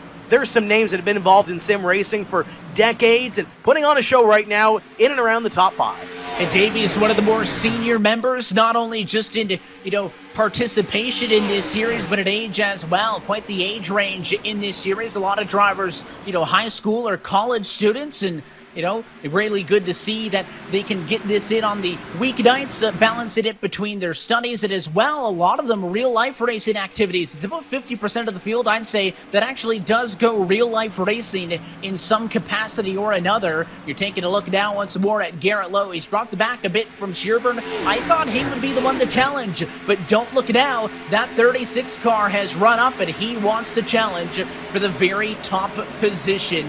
This portion of the broadcast is brought to you by Coca-Cola Cherry Vanilla, introducing a new combination of your favorite flavors all in one Coke. Try it today at your local stores. Yeah, you're definitely right, Evan, but what that 36 has been able to put together since that strategy call, he looks mighty quick. Not only did he maybe have the right strategy, but he's got himself track position, and he is keeping it. Now what's going to be interesting to watch as well, what happens with the drivers that did pit versus those that didn't. The likes of Luza we saw come down pit road, saw Logan Clampett as well, Keegan Leahy, I think, in that mix as well, as he's currently buried back in 10th. Are those drivers going to have an advantage once we get, deeper into this run, or are they going to be the tires going to plateau off nicely for these drivers that opted to stay out? We're going to get a second look as well as that contact from a little bit earlier in this one at a Coca-Cola replay. Watch this. Off of the restart, you can say fanning a little bit 235, but there it is with the 10 pushing up. He got up into the 5, back down into Vincent, and he mowed the grass down the back straightaway, but was able to get it back up. Not only just hang on to that race car, Tim, but he got it back up and into traffic, and somehow no incident. Yeah, no harm, no foul, minus a couple of positions lost with the 27 of Corey Vincent, but still maintains that car going straight, and we keep this race going green, as you see near the front of the field, the 36 of Chris Shearburn, continuing to run in position number 2, Garrett Lowe, right in behind him, Brad Davies, Jeremy Allen, your top 5, and then you get outside the top 10, then you start to see that 2 wide racing, those guys trying to pick up positions. You ride on board with the Stuart Haas Esports Mobile 1 car of Dylan Duval as he looks up at Keegan Leahy, 2 drivers from the city of Halifax, Nova Scotia, doing a little battle here down the front straightaway. They represent half of our international class for this 2020 campaign. The 2 drivers from north of the border, also Christian Chaloner out of the United Kingdom, and Jarltien from Norway make up the 4 internationals, the 36 other cars all residing out of the USA. And there's a in-sim rig shot with Dylan Duval, currently running P10, a winner in this championship from a couple of years back at the Indianapolis Motor Speedway from 2016. Looking to return to victory lane. He's got a sporty car, but there is a lot going on in front of him. As you can see, Keegan Leahy making a move to the bottom of John Gorlinski. Yeah, a lot going on in front of him, and he was a little bit tight coming off of turn 4. Think he may have just touched that outside wall as Keegan's going to try and get the drive underneath the 97. He's got it now. Watch out for Dylan Duval. He's got the run, and it's going to be Gorlinski blocking down to the bottom. Can't quite find any space there. Can Dylan Duvall, but man, oh man, this is a fun fight, and Blake Reynolds and Eric Smith fighting behind. We're nearly 2x2. And you can see them throwing the blocks down the back straight away. This time, though, the 41 gets inside of positioning. Duvall trying to make the move on John Gorlinski. He's got it. Move him now up into 9th position. The next car to arrive on the scene was that Coke Cherry Vanilla entry of Blake Reynolds. Unable, though, to kind of pony up with the move by the 41 and tag team the 97 to Gorlinski. He stays in line for the moment. He'll try to reset, but I mean, even further behind, you got Jimmy Mullish, you've got Eric Smith, Ray Fowler, all these drivers in the mix here. This battle is going on outside of the top 10. Yeah, the odd man out in this battle is the driver of the Big Green Egg, number 9. And Eric Smith has lost a couple of positions, going to try to stop the bleeding ahead of the 5 of Matt Busa, but he's lost one to Ray Fowler. He's lost one to Blake Reynolds and lost one to Jimmy Mullis. So falling back a little bit on this early part of the run. A couple of drivers moving back up. You see the 46 flashing the nose to the inside of Jimmy Mullis, trying to move that Richmond Raceway esports car up one more position. He will, and there's Dylan Duvall, another shot of those drivers from Halifax going at it, trying to close in on Keegan Leahy. Leahy, your winner of the season opener, as we're going 3 wide in the middle of the pack. They are going to go 3 wide. Squished in the middle there is the number 14 car of Brandon Hayes-Cattell. Outside is the 24 of Nichols. The bottom was Novak, and just as we pick it up, you can see him talking on the radio, maybe expressing some frustration. He was the big loser in all of that as he dropped the back through the middle. You can see the 24 car in front of him now as he tries to regain. Certainly the opposite of when we went on board with Conti earlier. He is talking a lot. You know, for drivers, or I guess I should say for people, Randy, who don't tune into this and aren't as familiar with this iRacing thing, not only are all of these drivers competing at home and they're putting in thousands of hours of practice weekly on their own, but there are full-on teams helping them right now. They've all likely got a spotter, another person at home watching the sim being a part, and he's calling 3 wide right now because he is now on the very outside of it. He's got the nicest made bet in sim racing, and he might be able to make one of the nicest moves of the day as well. To the outside, he's going to get around, I believe, the 66, and now it's going to be Michael Gariglia he's going to be sizing up here. So we've seen many of these drivers on these onboard Shot 7 look calm, look cool, look collected. Brandon Cattell, not one of those. He looks stressed right now behind the wheel of that number 14, and he's trying to make stuff happen.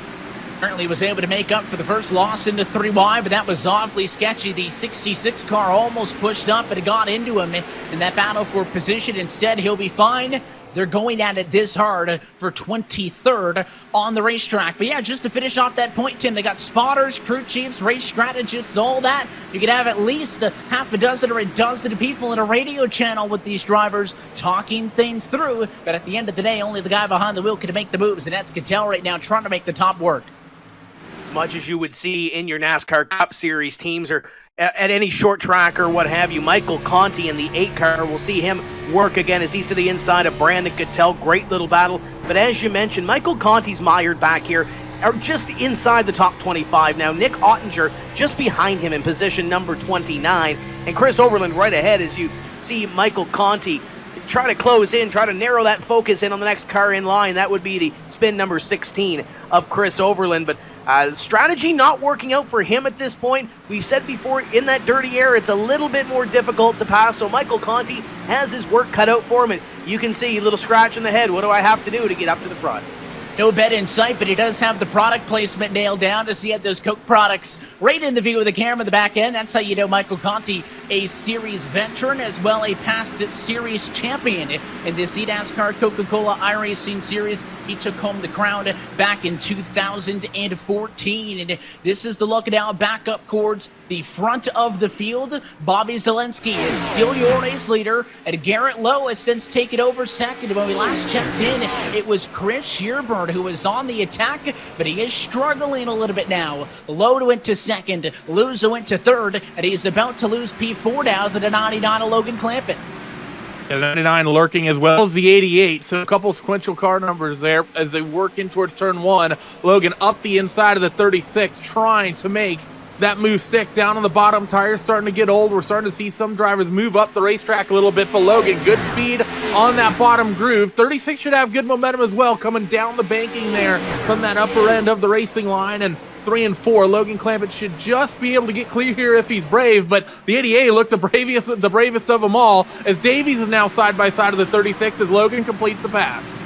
He is able to make the move. Davies, no momentum on the inside off of the corner, so he'll have to wait and try again.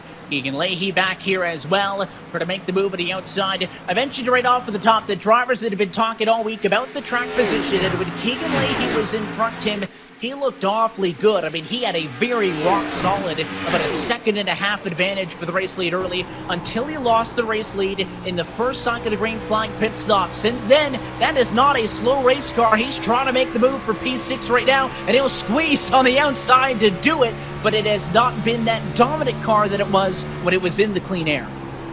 Yeah, it's still got some work to do, but even Bobby Zielinski hasn't been able to pull away from the rest of this field. Just had that change for second with Ryan Luza going to second on Garrett Lowe. So now we'll see if Ryan Luza has anything for Bobby Zielinski in front of this field. The 36 of Shearburn, the 32 of Leahy continue to battle. That would be the battle for the final top 5 position, sitting in position at number 5. But the 83, there is your leader, Bobby Zielinski. Second place is Ryan Luza. Ryan Luza appears to be closing in a little bit, Evan. Just made that move on the 21 of Garrett Lowe. Now we'll see what he has, not only to take the lead and see what he has for the remaining 30 laps and change, and see if he can bring this thing home. There's still a long way to go here. It was 1/10 second better than the car that you're looking off of the back of right now. This shot off of the bumper of Bobby Zielinski. Let's see if Luza can continue to close the gap in. Luza putting down a 32.7 last lap compared to a 32.8 second lap time for Zielinski. And as he follows in the wake, it is going to take some of the downforce off of the front of the car, but with this package, he's able to draft the bottom. Now has that gap down to just a single 1/10 second, as he has consistently been faster. Can the 53 car make something happen? The difference right now is 2 car lengths. Next time by, 35 laps to go. It was just under a 1/10 last trip around the racetrack between your top 2 in terms of lap speed. So Luza is definitely lurking there and getting closer. Ryan, very, very experienced. He's not going to rush this, as I think Bobby maybe this time through has been able to equalize the pace a little bit. We'll see if they come across and my timing updates. An 8.41 for Bobby that trip around the racetrack, and an 8.45 for Ryan. So the pace may be starting to equalize, like you said, Evan, when the 53 gets there in the dirty air. Of course, all of this action taking place on the iRacing service. And, we've been talking all night that if you're new or a returning viewer, we're happy to have you. iRacing is the leading sim racing game for your PC. Developed as a centralized racing and competition service, iRacing organizes, hosts, and officiates online races on virtual tracks all around the globe. And in the fast-paced world of esports, iRacing is a one-stop shop for sim racing. Go to iRacing.com today for more information on how you can get involved and get your sim racing career started. Luza is there now on the bumper to Zielinski. More battles throughout the package. You can see the 77 of Crowder's under attack from Nichols. There's tons of 2 wide back here. You can see the race leaders are strung out a little bit, but I think a fight for P1 is on our hands. Right-hand side of the screen. Top 2 are pulling away. Luza plastered on the deck lid. Look at some of the names in this battle that you see on the left-hand side of your screen. You're riding with Ray Alfala. Ashton Crowder, the winner from Fontana, is in this. We saw Justin Bolton run so strong earlier in this race. He's up on the outside line, 2 cars up to 24. Just makes the move of Jake Nichols. That battle for the lead continues to intensify, but some of these drivers that were running near the front a little bit earlier really have to be considering they got to get going. I know you have to conserve your run and manage your tires to get to the end if this thing goes green, but Ray Alfala right now is running in 17th position on this racetrack. He's got 6 top 5s here. He knows how to get up there. Question is, can he get back up here before the checkered flag flies? And it is a mess back there in the pack. That's where I saw some of the 2 wide. I mean, there's cars going way up to the fence, way down to the inside, trying anything they can to go to the end, as we expect, because of the way that the 2 caution flags have fallen so far this evening. These drivers trying to stretch it to go the distance. The only reason we had that first yellow to begin with is because drivers pushed it some 66 laps, and we saw a blown tire off the 6 car of Nathan Lyons. So you do have to be aggressive, yes, but do not overdrive these cars. You're going to be going a full run to the end. You do have to balance that aggressiveness with protecting your equipment. This right here is the fight for third. It's Clampett. He'll go to the inside of Garrett Lowe. This fight's for third. Fight for the lead is close as well as Ryan loses, poking the nose up the inside of the 83 as they come off of turn 4, but can't quite get there. Is Ryan Luza. Bobby Zielinski able to just hold on. Let's try 1 and 2 this time to go up to the point. A little bit of a slide from Bobby on the turn in. That's going to make him nose to nose. Push it up the racetrack. Goes the 83 as Ryan Luza starts to nose ahead. They're still even as they work down the back. I mean, he parked it on his left rear quarter panel on the front straightaway, and they just about doored each other off of turn number 2. This is the fight for the race lead. Will it be a pass for the race win? Luza on the inside. Yes, sir. Lap 105. New race leader. It is Ryan Luza back to the lead in the Williams Esports Ford Mustang.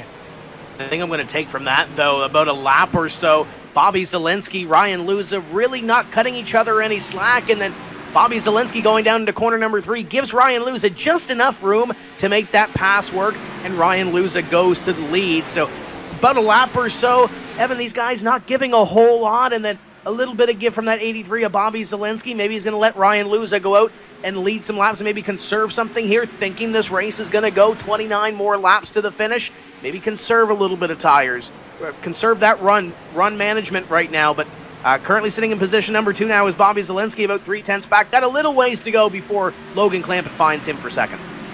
He does have that buffer that those top 2 are able to work over everybody else. Clampett about 1.2 seconds off of what is the race lead right now. Then you have Garrett Lowe, Keegan Leahy in 3rd, 4th, and 5th position in line.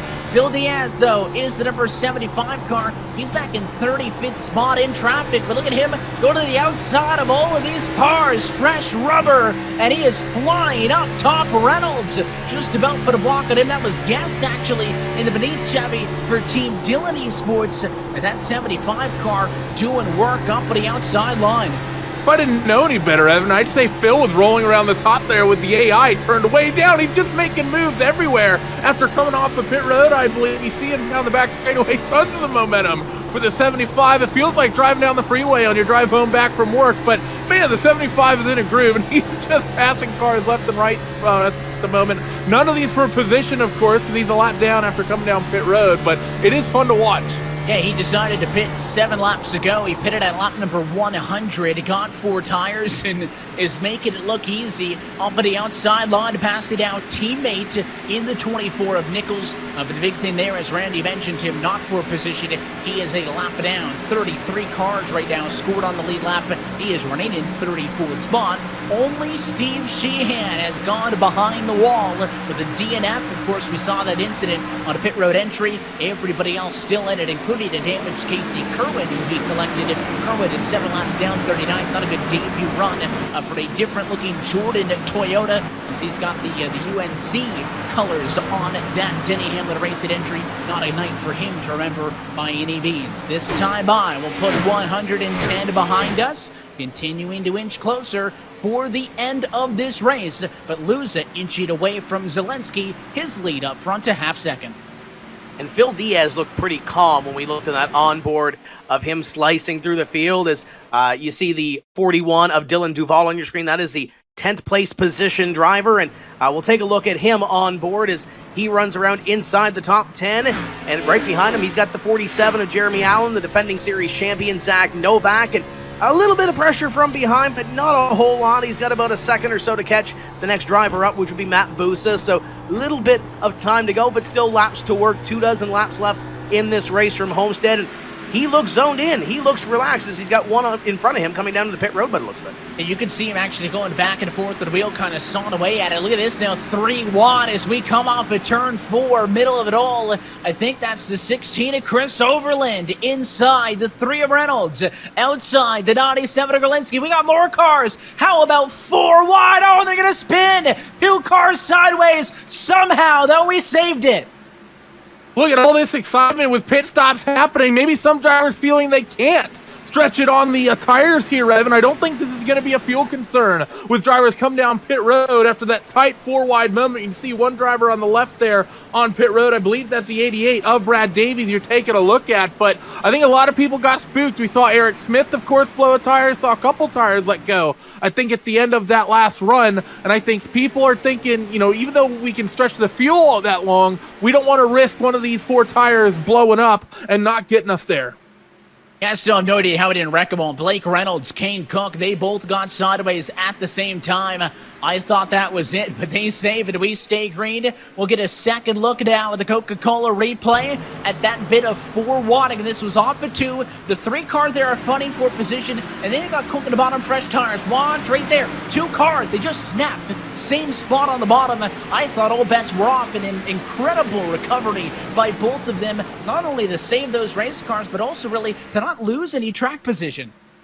Yeah, Schoenberg did a nice job rolling out of the throttle as well and not getting into the back of that car of Kane Cook in front of him. But you look at this strategy now, and Randy kind of mentioned it. You got guys on new tires coming towards the front and trying to unlap themselves, get as much as they can out of those brand new tires. You got some drivers that, as you see Phil Diaz on the outside of the 83 of Bobby Zelensky, there are those new tires on the outside. This is where it creates this 2 and 3 and what we just saw, 4 wide moves. It might end up breeding a caution flag before this thing is all said and done. I kind of don't want to say it, Evan, because we have such a green flag run going here, but maybe that's in the back of the mind of some of these drivers too. Do I come down pit road and put myself behind the 8 ball, or do I stay out with what I have up in front? Your top 3, your top 5 are committed to this strategy right now with 19 laps to go. They're out in front and on the racetrack. I think it's happened to all of us at least once that you mentioned a possibility of a caution and then it comes out, so I'll plead the 5th on that one. Looking at the 8 car of Michael Conti. He runs in 14th position. Again, the Jeter Motorsports Chevrolet started 7th, but runs P14 right now. You're looking up to the 24 of Jake Nichols on the right-hand side with his InSim on board, and that is a cluster of race cars. Slow cars up top, the cars with fresh tires a lap down on the bottom making moves.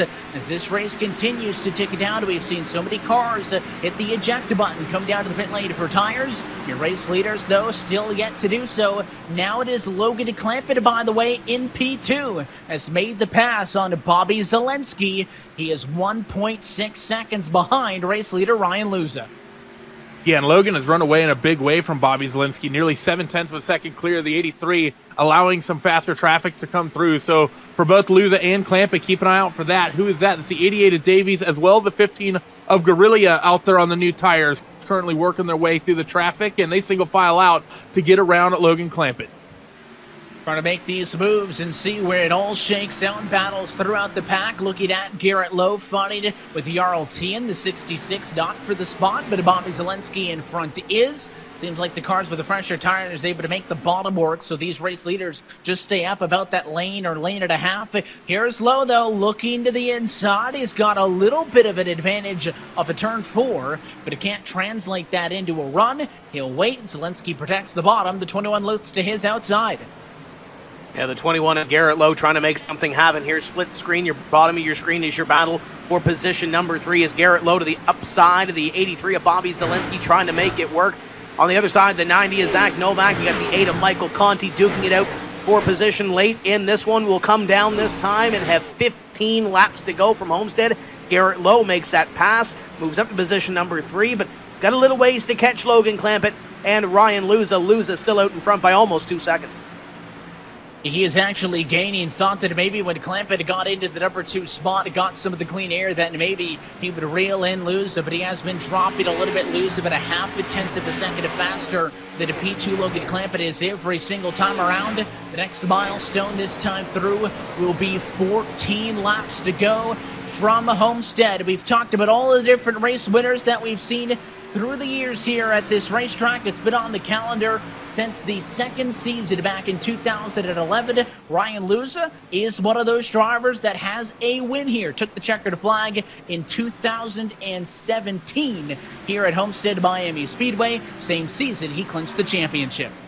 Yeah, and he ran pretty good here as well in 2018. So Ryan Luza has performed well here at the Homestead Miami Speedway, and he's done amazing thus far today. He was one of the ones, remember, came down pit road at the last caution cycle, and we had a handful of the cars opt to stay out. Those who came down pit road are faring really well right now. I believe they currently run 1, 2, 3, 4. Bobby Zelensky, the first of those that didn't come down pit road. Chris Shearburn, another one of those who has his hands full to 79, is working their way through traffic on new tires.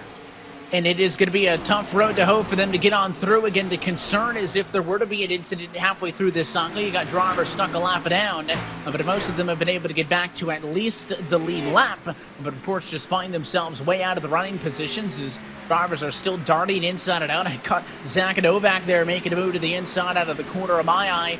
He, Dylan Duval, Ashton Crowder, those three fighting for 10th, 11th, and 12th. You can see on the left-hand side of your screen, they are some 9 seconds behind your race leader. Kind of waiting to see. Well, there are still tons of positions up for grabs throughout the field. There's this battle with the 77 of Crowder down to the bottom of the 90. If there is one more ball to drop in that fight for the overall race win.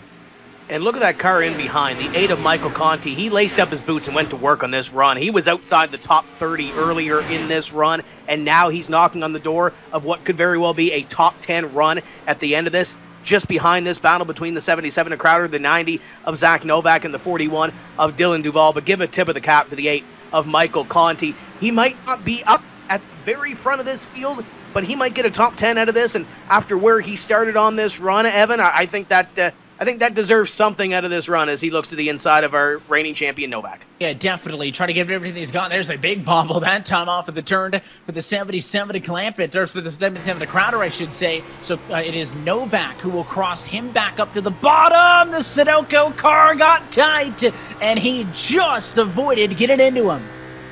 That he did, and that's going to open the door for the 8 of Michael Conti and should allow him up into position number 12. As I say that, though, Conti kind of had to check up coming off of turn 4, so not able to keep up the momentum. Going to send it, though, down in towards turn 1 and move Michael Conti from 13th up into 12th. Next in line is going to be the winner from Auto Club, but Conti has problems as Zelensky got driven around by the 46 of Jimmy Mullis. That was for P6 up front. I saw some smoke as well in turn 3. I think it was somebody just sliding the tires, but certainly a lot going on late in this one. I think it was Leahy smoking the tires into P4, but Zelensky continues to drop back late in this run. Matt Busa now going to make the pass on him in the number 5, trying to follow up his teammate. This could be a very good outing for the Williams Esports cars, both right now running inside of the top 10. It is still Luza out in front. His advantage, I think the biggest we've seen for the race lead so far tonight at 2.1 seconds. And there's Matt Booth that made that move on Bobby Zelensky. Zelensky is falling late in this one. You just saw that battle on your screen for a top 10 run. Ashton Crowder, Dylan Duval. Crowder took that position. So it's hard to watch here, Evan, in these last 10 laps where you really want to position yourself. But Bobby Zelensky is going the wrong way. He's going backwards. He's got about 2 seconds or so before Jeremy Allen catches him. And then they got that pack behind of Ashton Crowder, Dylan Duval. I think they're going to have to really put their head down and get to work to get to Bobby Zelensky. But Bobby going the wrong way. He can see all those cars in front of him, but they are pulling away as Matt Busa was the latest one to do so. I'm going to break up the pattern here, Evan. I'm going to break up the pattern here. Bobby Zelensky has fuel problems. You listen to that car. We've been on board for a couple laps. The 83 is lifting and coasting into the corners. This might be a bad sign for those drivers who did not come down pit road at the last caution. He's given up a huge amount of time and lifting way out of the throttle on each end of the racetrack. We talked about the time into the 2 yellows that we've seen tonight meant that these drivers had to stretch. Everybody came in at that first caution. Not everybody did so the second time through, obviously opting to save fuel under the yellow itself. Cars throughout the pack have since pitted for tires and fuel, but the race leaders have defended that track position, and Zelensky obviously concerned that that race car needs to get limped home. Yeah, he's going to try to dig deep here and see what he can salvage for at least a top 10 run, or this pack is going to be right up on him. Michael Conti to the inside, the 90 of Zach Novak to the outside, and Jake Nichols having a great run, trying to get a top 10 position before this thing is all said and done. Michael Conti continues to work the inside. That tucks back into line, and now the 90 goes to work on the 41 of Dylan Duval. Zach Novak trying to roll the top in 3 and 4. He's going to get everything he can as this fight's going to come down to the wire. The 90 Novak still up top, Duval on the bottom. Side-by-side drag race, 5 laps to go at Homestead, Miami. Luza still the race leader. He leads by now 3 seconds over Logan Clampett, who's in the number 2 spot. Keegan Leahy in 3rd, along with Garrett Lowe fighting him for that spot, and Chris Sherburne P5. They were just side by side. They were working through 3 and 4. We're Keegan Leahy and Garrett Lowe. So all sorts of late race implications here with drivers maybe struggling on tires, drivers maybe struggling on fuel, trying to keep track of all sorts of fights that are happening. It looks like Dieda's managed to get around a couple of those cars that he was fighting with. So his recovery drive after a pit lane infraction has gone really, really well as we take a look at Garrett Lowe, who is still stalking the 32 of Leahy. Will this be the final pass inside of the top 5 of the top 10 tonight? Next time by, Luza right there. Just took 4 laps to go, but you're on board with the 21 car. He's about 6 car lengths back for 3rd and 4th position. Again, Leahy started on pole. Lowe started in 13th, but he made that ride speed forward, get up through the field very early on. Can he get one more, break into a podium spot? And they're chasing down Logan Clampett, who's about a second ahead of Keegan Leahy in that number 32 car, but I think he's going to run out of laps and run out of time here unless we get a late race caution the next lap and a half or so. Ryan Luza has this thing under wraps as long as he can keep the thing straight and keep it under power. Keegan Leahy, though, having a great run in position number 3. There is your leader, Ryan Luza, trying to lock up another win here at Homestead. He's done it before, looking to take his 2nd career victory here at Homestead. To be just now a 2nd driver to find victory lane here at Homestead, Miami for a 2nd time. His advantage is way out in front, down to nearly 4 seconds. There is a little bit of traffic in front, but it should not be a concern for him, as this time at turn number 4, Ryan Luza going to look for the white flag presented by iRacing. Down the front straightaway with this 3.7 second gap. Ryan Luza looking calm, cool, and collected. A lot of fights still starting to stretch out. Sub 21 maybe struggling with gas as Shearburn is getting big in the rear view for P4, but Luza has nothing in the rear view as he works down the back straightaway for the final time. Came out early last season, got a handful of checkered flags, but did not return in the second half of the season. This time, he's going to be on the money in Homestead, Miami. Final time at turn 4, and for the 13th time in his career, Luza, a winner in the Coca-Cola iRacing Series. He gets it done tonight at Homestead. Logan Clampett's going to come home with 2nd. Keegan Leahy was driving him down at the end. Finished about 4 or 5 car lengths in behind him in position number 3. Garrett Lowe, Chris Shearburn, your top 5, and it was close between Lowe and Shearburn for that 4th place position. Great run to the finish for these eNASCAR Coca-Cola iRacing Series drivers, and Ryan Luza going back to victory lane here at Homestead. 4 races here, Evan. He hasn't finished outside the top 5 in any race here at Homestead. This is definitely Ryan Luza's stomping grounds when it comes to some good finishes. Not a finale this year, but definitely a victory. He had 3 of the first 5 race wins last season. Vegas, Texas, Richmond, but did not return in that second half of the year. Gets the season kicked off once more. In every season that Ryan Luza has competed in this series, he has won 1 of the first 3 races. That is 2017, 18, 19, and now 2020. Luza victorious today at the virtual Homestead Miami Speedway. This winning moment is presented by Coca-Cola, the official fan refreshment of eNASCAR.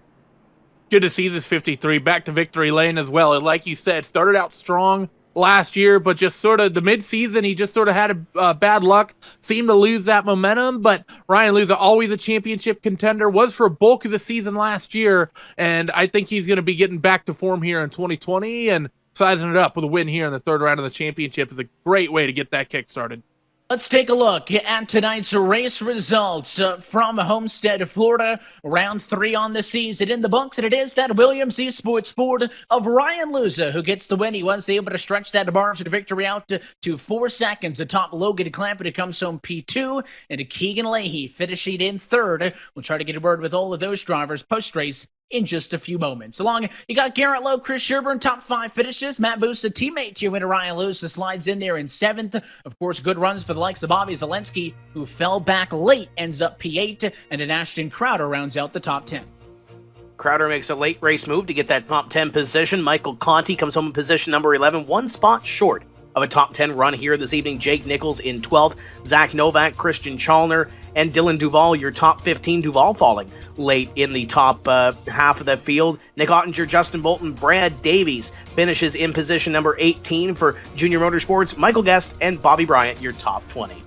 we look outside of your top 20, Overland up there in 21st. Handful of drivers that had some issues here today. Reynolds, Bolin. Fowler, a driver that started on the front row, finds his way all the way back in 24th. So good qualifying speed for that race car, but not very good, unfortunately, in the race trim. Eric Smith, one of the drivers we saw really struggle getting down towards pit road, is in 25th, and it's going to be the likes of John Gorlinski, Colin Keister, Malik Ray, Nathan Lyon, and Corey Vincent rounding out your top 30. We look to the final page of results through all 40 cars, and these are the drivers that finished off of the lead lap and are pretty much out of it. There you go. You can see, as I mentioned earlier, 39 were on track. The top 35 through Cattell, Guerrilla, Diaz, Tian, and McCollum finished on the lead lap. Only Kane Cook, Bryan Schoenberg, and Santiago Tires did not. And then, of course, those very bottom two, Kerwin with the damaged car, Limtome, Sheehan did not finish. He finishes 40th position and at the very back of this Homestead 134. So we thought that the strategy was coming to play. Some drivers were really trying to get to the distance, Tim, in the end, but Ryan Lewis looked like he had that car locked in. His win tonight, as I mentioned, the 13th for him in his eNASCAR Coca-Cola iRacing Series career. He maintains third all-time. He is now just one win shy, though, of Nick Ottinger for second on that all-time winners list. You mentioned these teams. You mentioned these team strategists, these crew chiefs. They really came into play tonight. The pit strategy might not have come into play as a lot of these drivers might have thought at the very start of this race, but that caution around midway, a couple of drivers coming down pit road, and a couple of drivers having to clutch it near the end of this race. So those teams definitely came into play tonight, Evan. And of course, as the 53 celebrates, we'll try to get an opportunity now to talk with your top finishers. It'll start down with P2, Logan Clampett. Tim, you're with him.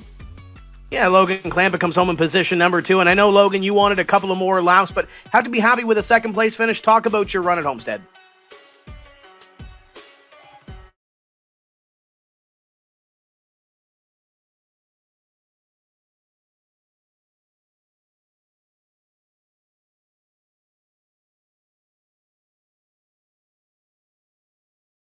So we're going to get a hold of Logan Clampett here in a second, get some ears on him. But, Evan, what a race this was. And Logan just coming up a little bit short, but battling with Keegan Leahy there at the end. Very entertaining second-place run. Yeah, we'll hope to get the audio fixed in just one moment. He was the one that was driving through the field late. So I think we were all kind of thinking, but he made that move for P2, that may have translated into a fight for the race lead, but just wasn't able to match Ryan Lewis. And listen, you talk about somebody who's had so much success here. No shame but getting P2. Logan Clampett getting a very good result here, continuing as we talked pre-race with that team's co-owner, Parker Kligerman. Very good start to Burton Kligerman Esports so far this year, and it'll continue. Not only did Williams get the race winner, as I mentioned, with Busa, but there's another team with two drivers top 10, and that was Burton Kligerman and Randy with Logan Clampett and Ashton Crowder, P2 and 10.